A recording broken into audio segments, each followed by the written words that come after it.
All right, so today we're diving into something truly different, a creative project that goes way beyond just telling a story.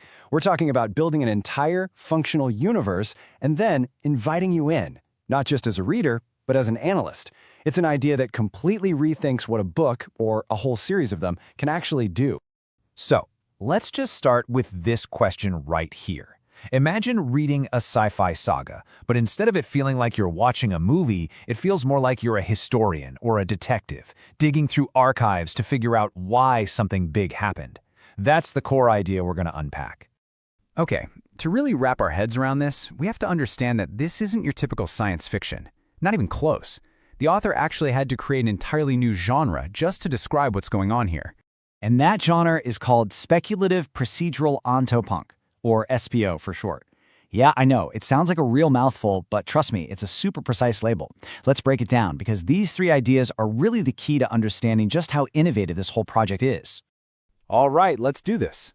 Speculative. That's the easy one. It's about exploring the far future. Wild technology, you know the drill. Procedural is where it starts to get weird. This isn't just about cool gadgets. It's about the rules that run everything. The laws, the lines of code, the social protocols, the boring stuff that actually makes a world tick. And then you get Ontopunk. This is the rebellious part. It's about questioning what it even means to be. Think of it like hacking the very source code of reality and existence. I love this comparison, because it makes it all click. Traditional fiction? It's like a theme park ride. You're on a fixed track, seeing exactly what the author wants you to see, when they want you to see it. But SPO? That's a video game sandbox.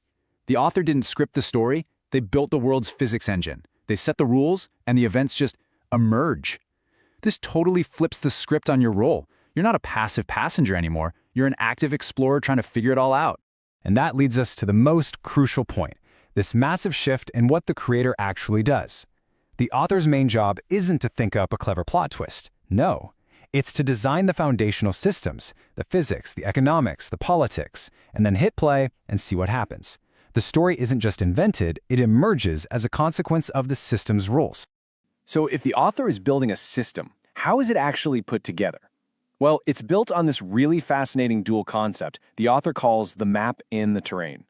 It works like this. On one side, you have the map. This is a series of nonfiction philosophy books that lay out these clear, thoughtful principles about connection, purpose, and ethics. That's the theory. But then you have the terrain, the huge, messy, chaotic science fiction saga where all those nice, neat philosophical ideas get thrown into a blender to see if they actually survive. And this quote from Jeff B. just nails it perfectly. The fiction becomes a fictional laboratory. It's where the exciting what if of creating godlike power smashes head-on into the very real what then of dealing with the consequences. It is the ultimate stress test for all those big ideas. When you start thinking of a fictional world like this, it stops being a simple setting.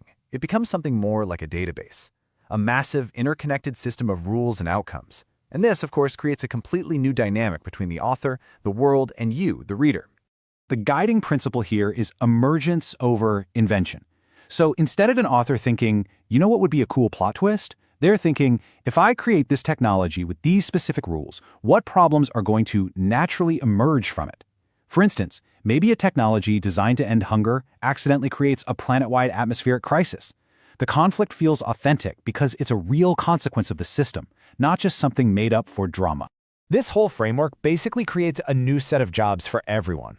First, the author isn't a storyteller anymore. They're an architect. Second, the world isn't just a setting, it's a story-generating system. And third, and this is the most important part for us, the reader isn't just an audience. You become an analyst. Your job is to investigate this system and figure out why things are happening the way they are. So you have to ask, why go to all this trouble? I mean, building a universe with this much detail, with its own genre, with its own philosophical backbone. What is the ultimate goal of a project this massive? And the answer is genuinely surprising. This entire, sprawling creative project, the philosophy books, the sci-fi saga, every last bit of it was created from the very beginning to serve a real-world mission. This whole literary universe is basically the intellectual and financial engine for a non-profit organization. And that mission is the Meaningfulness Foundation. The goal is to take all those insights from the fictional laboratory and turn them into tangible, real-world support. We're talking about public education, mental health resources, suicide prevention, and really trying to build communities that can push back against social disconnection. So when you zoom all the way out, you see the full picture. The entire literary project is really a massive research and development effort to create and fund what they call protocols for human flourishing. It's using a fictional universe to explore incredibly complex problems, all with the goal of building real tools to help people live more connected and purposeful lives. And this leaves us with a really fascinating thought to end on. A project like this reframes the whole purpose of fiction. It suggests that stories aren't just for escape. They can be like societal flight simulators, where we test out big ideas. So if that's true, it really forces us to ask a pretty big question. What kind of worlds and what kind of futures should we be trying to build right now?